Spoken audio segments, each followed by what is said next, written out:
what a lot of people think of as a sign from God, proof of divine intervention, or destiny is quite often nothing more than a feeding frenzy. That's unexpected. I must say, you fight well. Now put that in your pipe and smoke it. Good afternoon, this is Lucky Lynx. Continuing with the subject that I have been talking about for the last few videos, the question that I asked a few videos ago.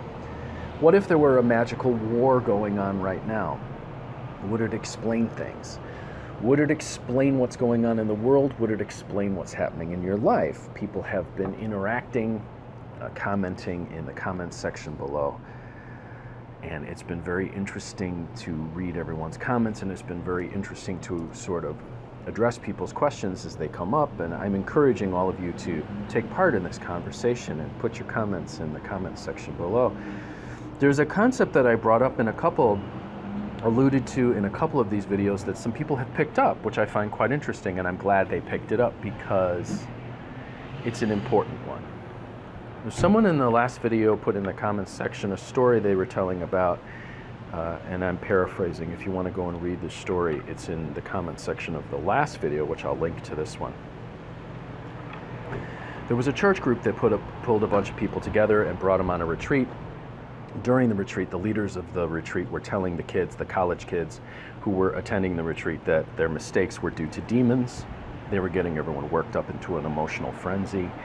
And the individual who made the comment, who was watching all of this, knew that as he was watching them actually build the emotional frenzy, he knew that the kids were going to feel let down afterwards, and they were going to feel like basically like garbage afterwards. And he said that was exactly what happened, and he really had, or he or she had a bad taste in their mouth about the whole situation. And I can understand that. And I would like to expand this concept a little bit and then put it out there for you guys to think about. Quite often what people think of as a proof of divine intervention, proof of their fate, proof of something, is nothing more than a strong emotional reaction.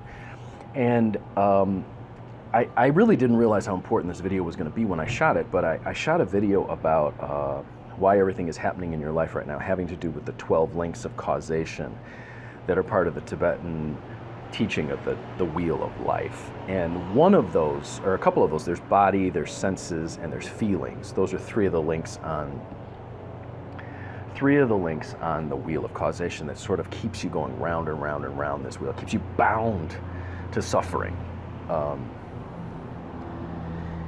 I encourage you guys to watch that, because I show you how it actually develops using playing cards and using a situation from a person's life and how it actually develops.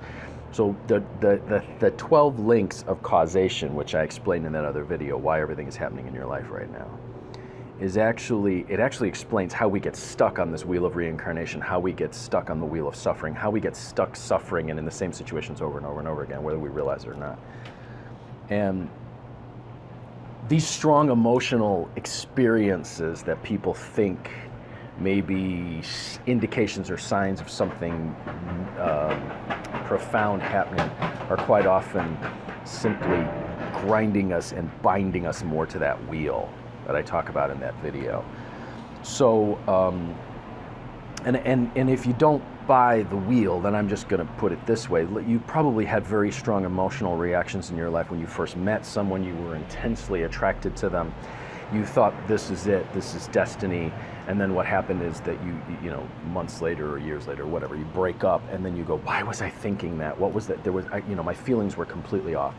Or sometimes you had a strong emotional feeling that something was going to go wrong, and then like the day comes and it's like, well, nothing did go wrong. Why did I feel so intensely about that? Emotions, a strong emotional reaction, is not an indication necessarily of any destiny, of any fate, of any divine intervention. However, it can be an indication that something is feeding. So in that particular story that the individual told about the church camp, he says he knew that things were, you know, they were getting people all worked up in the emotional state. And then I've said this before in many other videos, especially on spirit contracts, things come in to feed on that emotion. So a really good, if you've ever seen a bar fight, this is a really good example. If you've ever been in a situation where you've seen a bar fight or a fight in a public place break out, all of a sudden you start to feel that something, the conditions are kind of right for it. Something doesn't quite feel right. Something feels, I'm not talking about emotions. You feel there's a sort of something's not right in the space. And then you see things get volatile. You see people start to sort of like turn against each other, and then boom, it happens. And when that happens, you see like a whole bunch of people around like cheering it on, and they feed on it. Well, it's not just humans that do it. It's not just animals that do it. You'll see animals too. It's like if those of you who have like a couple of dogs or a couple of, like two of them will get in a fight, and then the others will get in. You know, it's like two of them turn on each other, they start fighting, and then the other animal gets in. They all feed on it. There's spirits that do the same thing. So when we get in an emotional frenzy, when we get all worked up, there are spirits that come in and they actually feed on it. That's the food that they want in that particular situation.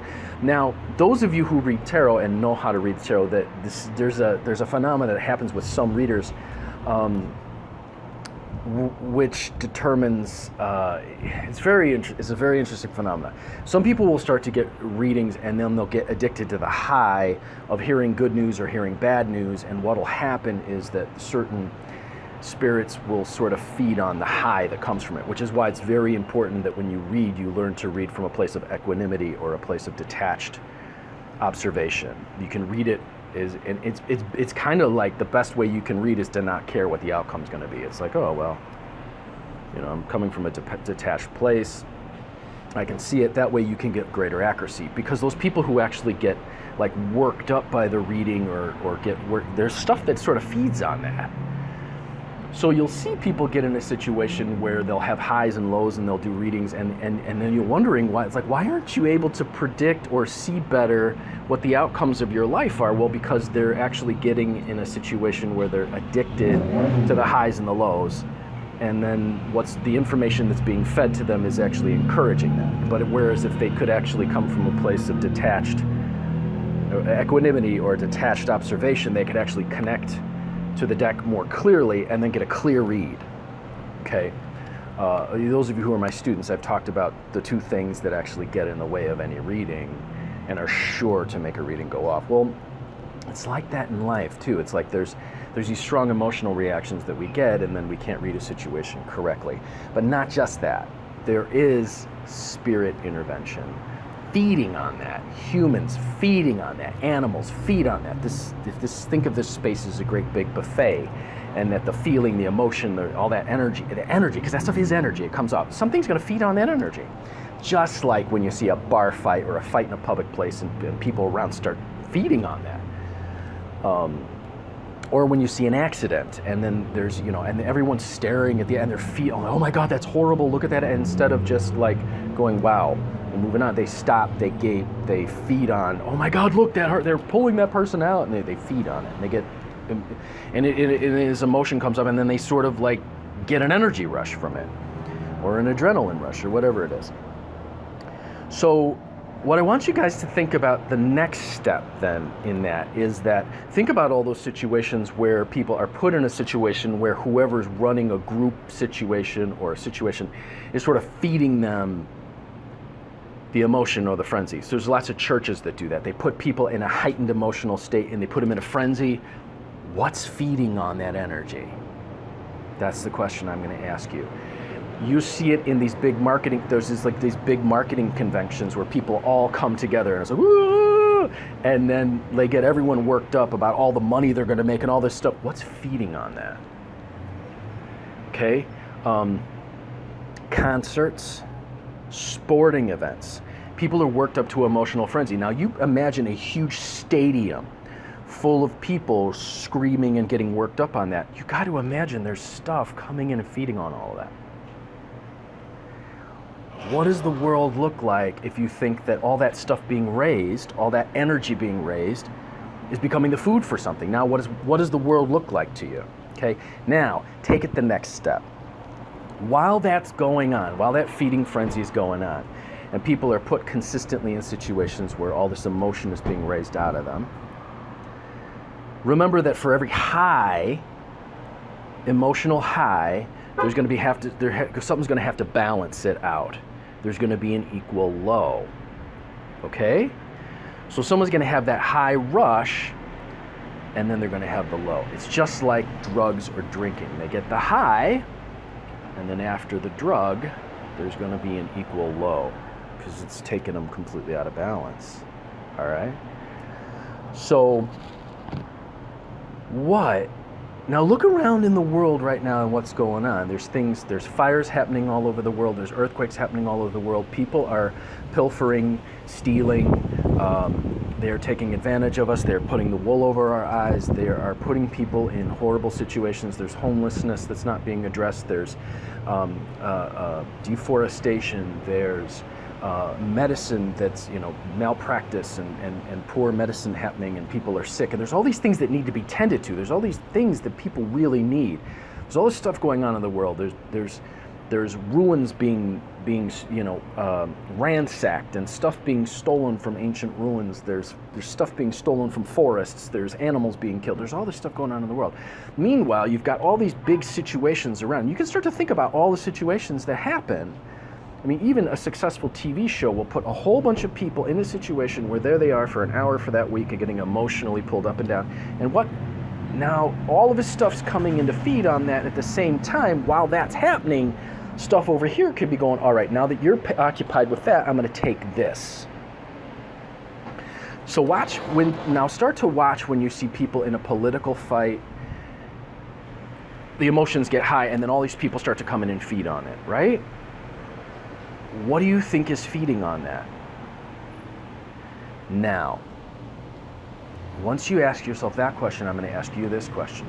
Do you think it would be in someone's best interest to encourage that kind of feeding to go on?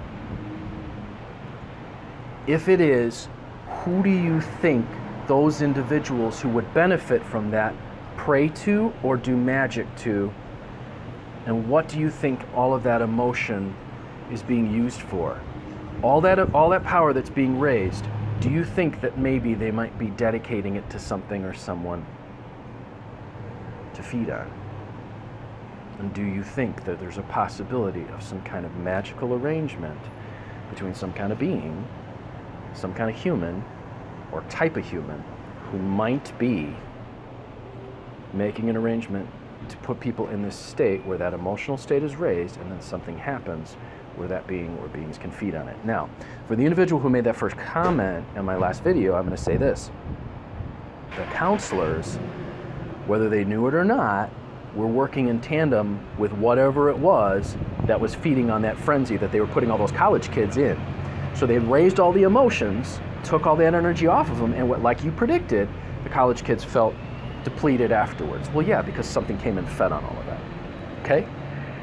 So that's where I'd like to take this now. So ask yourself these questions.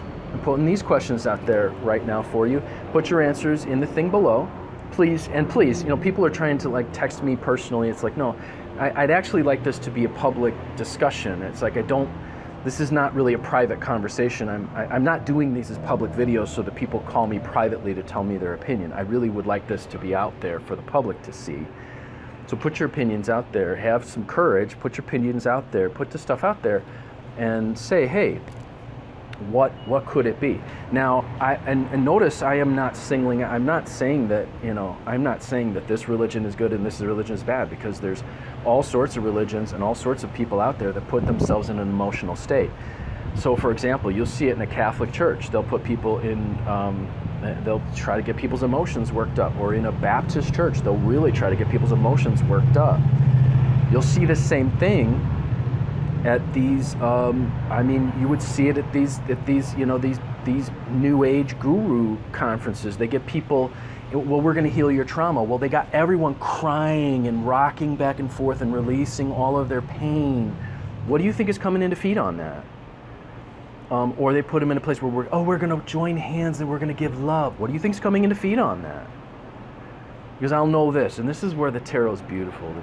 Being able to read cards and being able to do this art teaches you so many things. It's not enlightenment by any means, but it does teach you a lot of things.